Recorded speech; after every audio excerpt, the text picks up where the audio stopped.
merci beaucoup Bonjour d'être... tout le monde. bonjour. Merci beaucoup d'accepter mon invitation pour contribuer à mon projet Entre deux mondes. Donc, est-ce que tu peux te présenter un peu pour tout le monde? Oui, je m'appelle Esmeralda Jadani. Moi, ça fait 7 ans et demi que je suis arrivée au Québec en tant que travailleuse qualifiée. Quand je suis venue ici, je me suis installée directement à Montréal avec mon mari et mon fils, à l'époque 4 ans et demi. On a eu de la chance parce que avant de venir aussi, on s'est informé un peu par rapport à ce que se passe au Québec et comment ça marche pour, pour les travailleurs qualifiés et l'intégration, un peu le processus. Et donc, disons que cette phase de transition, c'était bien passé.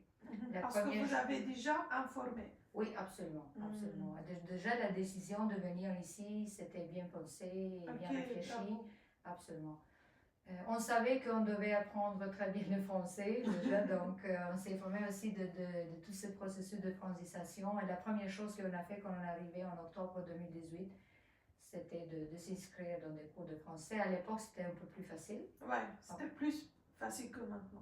Absolument, absolument. Et le délai, c'était comme deux mois maximum. On a commencé en janvier 2019 au niveau 4. C'est bien passé. Généralement, c'était ça, disons, la première installation. Est-ce que vos origines et vos études, ça aide beaucoup pour comme améliorer au niveau du français ou tu les commencé à zéro ici? Mais moi, m'a aidé beaucoup le fait que j'avais fait mes études en Italie. Moi, je suis d'origine albanaise. J'ai fait des études de langue et littérature albanaise en Albanie et après j'ai étudié psychologie en Italie. Donc j'avais quand même les bases linguistiques de grammaire, de syntaxe pour bien apprendre. Donc ça absolument m'a aidé. Ça aide beaucoup. Oui, c'est inévitable. Absolument. Donc cette formation, disons, de la bonne connaissance de ta langue maternelle au niveau de grammaire. C'est vrai. Ça. Et voilà, donc ça te donne la possibilité vraiment de t'expliquer où ils sont. Les personnes étaient ouvertes de comprendre, de comprendre davantage ton point de vue. Ok. Et les premiers mois d'installation, tout ce qui est au niveau de l'intégration, l'adaptation, au niveau de ce qui est nouveauté, par rapport que, par exemple, que ici, se communique plus qu'avec les rapides postes, la poste, se communique beaucoup avec les enveloppes. Oui, ça c'est nouveau pour nous aussi. Et honnêtement, je trouvais ça très soulageant comme méthode. En effet, moi j'ai apprécié. Comme par exemple les cartes de maladie ou les cartes de résidence permanente, ils sont arrivés à la maison. Donc c'était très rapide, vraiment. Et aussi, c'était avant la pandémie où il y avait auprès des organismes aussi qu'on fréquentait où la francisation, beaucoup d'affiches, de pamphlets écrites dans différentes langues à l'époque. Donc c'était très accessible, disons, pour les gens à comprendre comment ça marche. Pour les nouveaux arrivants, c'était très accessible par rapport en ce moment. Oui, absolument. Donc, oui, c'est ça. Et moi aussi, je trouve tout ce qui est adaptation, les nouveaux, les premiers 5 mois, on disait, les 5 premiers mois, moi j'étais comme en mode de rêve. J'ai pas réalisé que moi je suis ici au Québec, au Canada, je réalise pas. Et je me suis dit que, est-ce que moi, je suis au Canada? Ça, c'est vraiment ça. Okay? C'est comme une étape transitoire comme prise de conscience. Prise de conscience que oui, mais c'est inévitable. Ça arrive parce que, tu sais, l'être humain, il doit se percevoir physiquement, concrètement dans un territoire qui existe, qui est différent. Sont différents les espaces. sont différentes les couleurs, sont différentes les C'est odeurs, ça, oui. c'est différente la température. Donc, tout cet aspect qui touche les sens, ça met en doute l'existence que tu as en ce moment-là. C'est ça, c'est ce que m'est arrivé moi Ouais, aussi. absolument. Pas mal de personnes qui n'arrivent pas à réaliser qu'ils sont vraiment là et que ça, c'est vraiment, c'est touché. Oui, mais c'est inévitable. Ça dépend de la sensibilité de chacun, justement. Moi, je suis une personne très rationnelle, donc j'étais aussi préparée à ce changement, un peu parce que je l'ai vécu, un peu parce que je les étudié. Et donc, oui, on peut le froid, ça m'a touchée, mais pas trop. Le plus qui m'a choqué au niveau des sens, c'était les odeurs, par exemple. Que malheureusement, je ne vais jamais m'habituer. Quand je parle des odeurs, je parle des odeurs quand tu vas passer à côté d'une grande magasin de nourriture ou à côté d'une McDonald's, peu importe où c'est la nourriture, l'odeur qui émane, ça ne correspond pas à mes mémoires olfatives, disons. Et donc ça, c'était un choc particulier, en effet, que peut-être pas tout le monde le vit, mais moi, je l'ai vécu. Où ça me manquait l'odeur de parfum. Moi, j'ai vécu 8 ans en Italie. Et donc, déjà, quand je suis retournée dans mon pays, c'était une grande perte symbolique au niveau de l'odeur, disons. Donc, chacun a ses vécus particuliers. L'odeur, c'est plus un peu dérangeant. Absolument, oui. Ça manque la côté plus sophistiqué des odeurs et plus des choses frites, huile, tu sais, des trucs qui sont en train de se brûler. Donc ça donne l'idée qu'on est en train de se brûler, voilà. C'est comme si moi, contrairement de toi, j'avais la curiosité de savoir c'est quoi ça, c'est quoi genre de la nourriture, ça appartient à quoi, c'est quel pays, quelle origine, pourquoi ils ont mis des épices différents, c'est quoi, ça appartient à quoi, ça signifie quoi, tu vois, ce sont des questions. Oui, j'ai de la curiosité, j'ai goûté pas mal de différentes cultures, mais j'ai aimé comme 2-3 différentes cultures, mais par contre, j'ai pas beaucoup aimé d'autres cultures. Je peux pas les annoncer, l'autre culture, les identifier. C'est le monde est très large. Mais ça reste que toi, au niveau à l'intérieur, ça reste que toi, tu aimes seulement ta cuisine, tes nourritures, tes plats traditionnels, c'est ça. Donc, on aime changer. On aime goûter la différence, on aime aller découvrir l'autre culture, mais quand on revient à la maison, on se dit non. Oui, mais ce sont les premiers attachements. On aime beaucoup la cuisine tunisienne. Oui, absolument. C'est inévitable. C'est ça, effectivement. Et toi, Esmeralda, je me souviens qu'en 2023, on avait fait de toute origine, nous sommes la Chine. Le projet là. C'est là qu'on s'est rencontrés pour la première fois. C'est ça, exactement. C'était une magnifique expérience pour moi où je me plongeais dans d'autres cultures, d'autres personnes. J'ai beaucoup aimé ça. Et via ce projet-là, comment vous avez vécu les expériences d'autres immigrés? Oui, en effet, quand j'ai commencé à faire le chargé d'un projet qui, à l'époque, ça s'appelait De toute origine, nous sommes la Chine, de concertation de la Chine, où je travaillais et je travaille encore.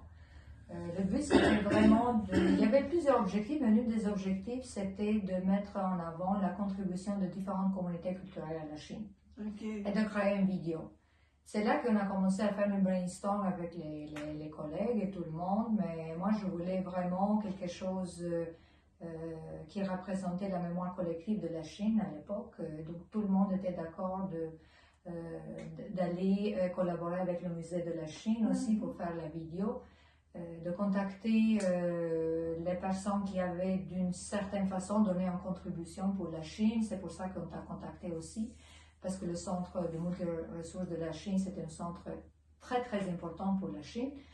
Et ta contribution, non, avec les petits enfants qui venaient s'intégrer, voilà, Deldery, mais c'était vraiment important. Donc on doit souligner le fait que pour la Chine, l'existence d'une table de réflexion d'action interculturelle, c'est extrêmement important parce que ça ressemble tous les organismes de la Chine des enjeux d'intégration des immigrations. Et c'est là qu'on prend conscience un peu des enjeux. Et un des objectifs de travail, c'est vraiment de mettre en avant la contribution des immigrants, justement pour alimenter le sentiment d'appartenance et pour augmenter leur participation à l'échelle de quartier, à l'échelle de l'arrondissement. Donc, c'est passé comme ça, comme premier projet. Actuellement, on travaille toujours au niveau de l'immigration, disons, avec un grand projet au niveau vraiment de Montréal, qui s'appelle la démocratie dans le domaine des jeunes. Elle a commencé en 2023, elle va finir bientôt, en février 2026. Le but, c'est d'intégrer des jeunes immigrants de 14 à 25 ans qui ne sont pas nés ici, donc de première génération, dans un parcours de participation citoyenne à travers le budget participatif. Le but, c'est de les aider à travers de différentes phases à mettre en place leurs projets. Donc, ils commencent à faire la conception de leur projet dans une première phase d'idéation. Après, on les aide à construire les affiches, à faire la promotion, parce qu'il y a un troisième moment de vote des projets. Tous les Chinois qui, de 12 jusqu'à 5 ans, qui habitent, qui travaillent ou font des études à la Chine ont le droit de voter.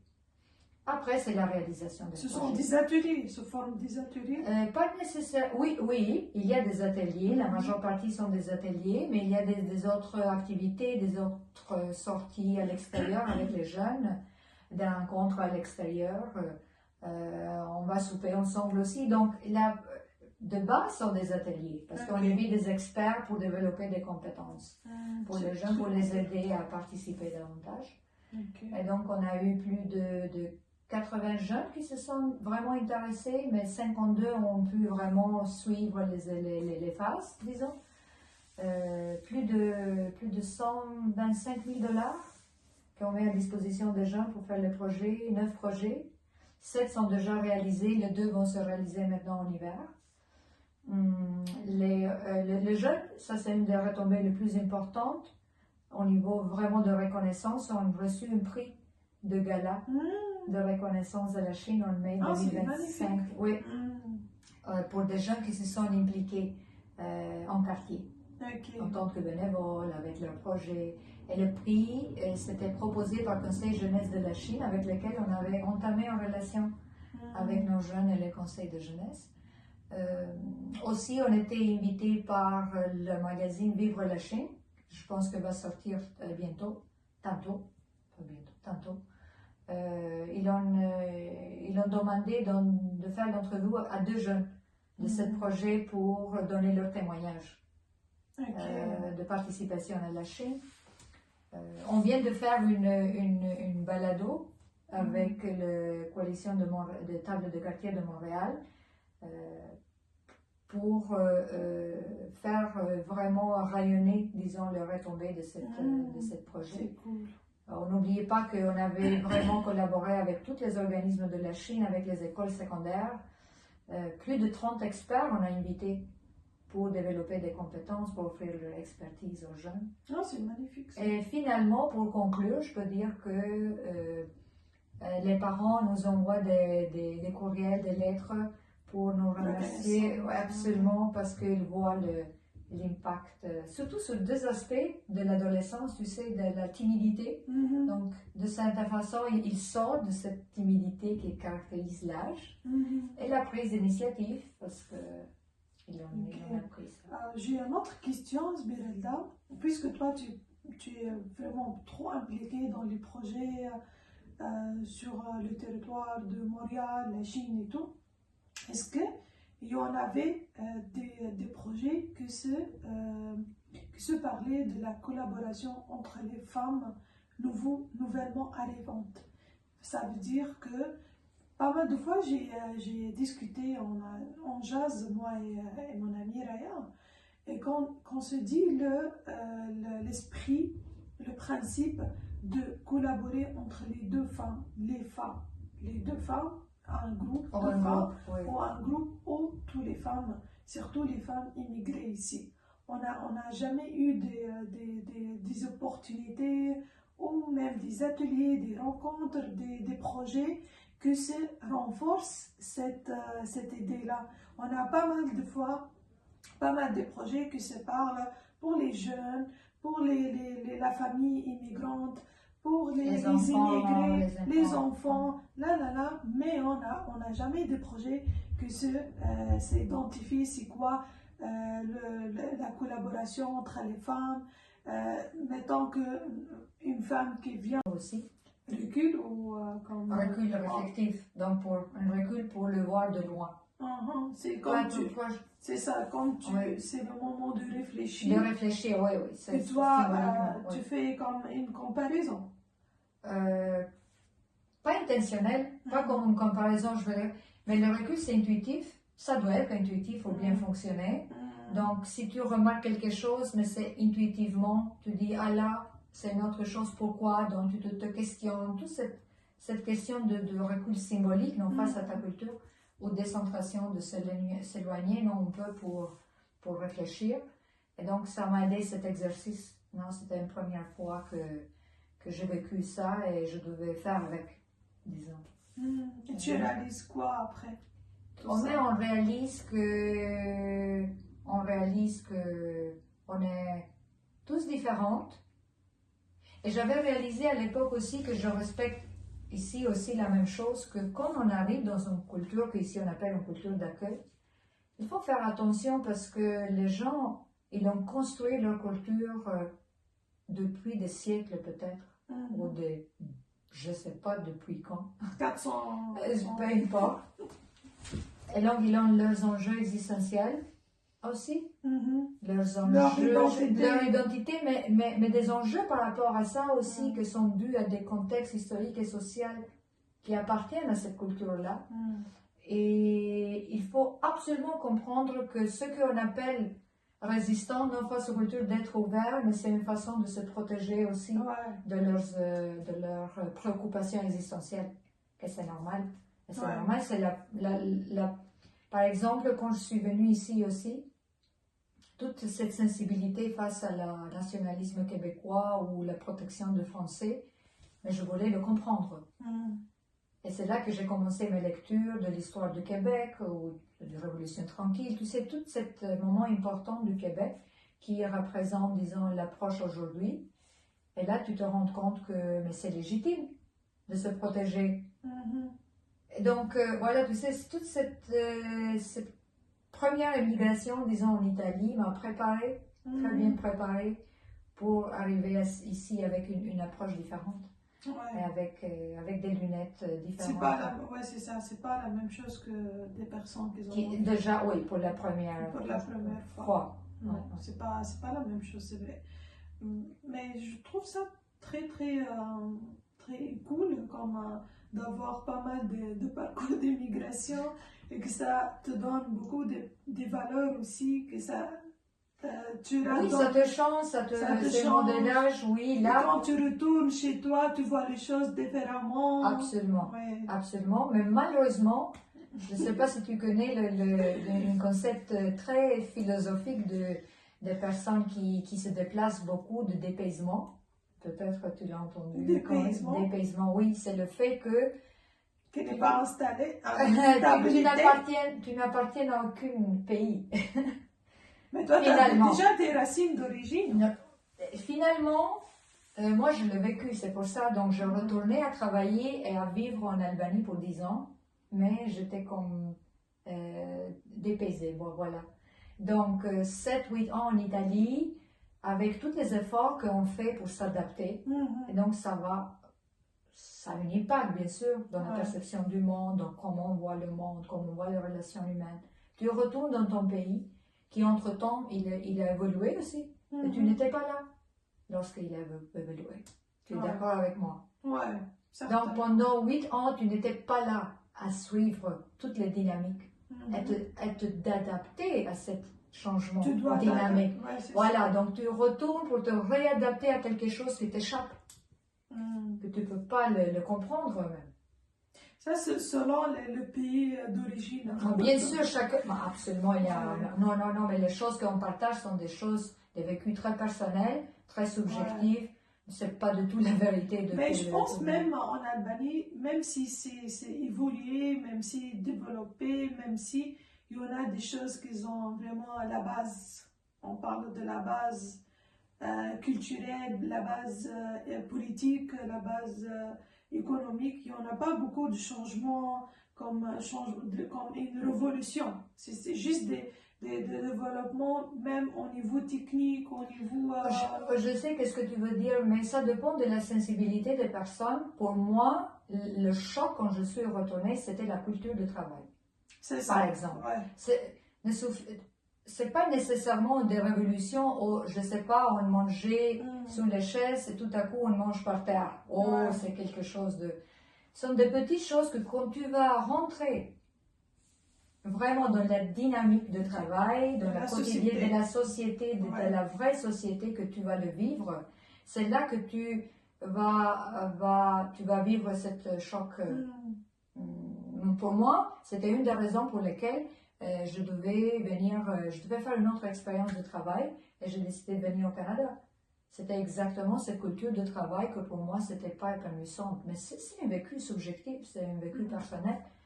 Et chacun est poussé par des raisons différentes aussi. Mais ça reste que quand je vais retourner en Italie maintenant, ça fait quasiment 8 ans que je suis ici, mais je vois l'Italie avec des lunettes différentes. Par rapport au Canada, soit au niveau de comment ça marche la société, mais comment c'est l'automatisme des personnes, compte total, quels sont les codes culturels. Et c'est fascinant. Toi, tu as beaucoup de casquettes. Oui, c'est très intéressant. Très intéressant. Oui, je trouve ça vraiment. Et qu'est-ce que tu aimerais comme partager, Esmeralda, après tout ce que tu as raconté, tes parcours d'immigration, tes valeurs originales, tes racines originales? Qu'est-ce que tu aimerais comme partager avec les nouveaux arrivants? Mais justement, ton initiative, c'est très important entre deux mondes, non? Et c'est comme s'il ne faut pas vivre cette phrase-là comme d'être coincé. Il faut faire très attention. Donc, entre deux mondes, c'est comme si psychologiquement, tu vas être coincé entre les deux. Ça peut arriver, bien sûr, mais c'est là qu'il faut être vigilante et consciente que, à la place de se projeter coincé entre deux mondes, de voir comment on peut vraiment s'enrichir entre deux mondes. C'est une posture, c'est une approche, c'est une attitude. Tout change de son attitude. Malgré toutes les problématiques, qu'il y a partout des problématiques, il faut ça aussi être conscient. Les problèmes partout dans le monde, c'est comme si le monde a les mêmes besoins. Je ne sais pas que change les besoins. Mais symboliquement, il ne faut pas se projeter, avoir une attitude d'être coincé. L'attitude doit être que je veux profiter positivement du fait d'être entre deux mondes. C'est ça. Merci pour l'analyse. C'est quoi ton coup de cœur par rapport à mon projet? Mais c'était exactement le titre. Que déjà dans le titre, j'ai vu ta vision, disons. Nous, on a eu vraiment l'occasion de faire des échanges d'opinions aussi, ça fait quelques années. Et tu voulais faire quelque chose de différent, non? Justement soit pour les femmes, soit pour les immigrants en général. Et je trouve que c'est une initiative qui aide à aller vers cette direction-là. Mais tu vas voir, avec des échanges, il y a toujours la beauté des échanges, c'est que les idées vont venir. Les meilleures idées sont en train de venir. C'est ça, oui. Donc, tu vas voir que tu vas enrichir. J'espère. Merci. Merci, Esmeralda. Bravo.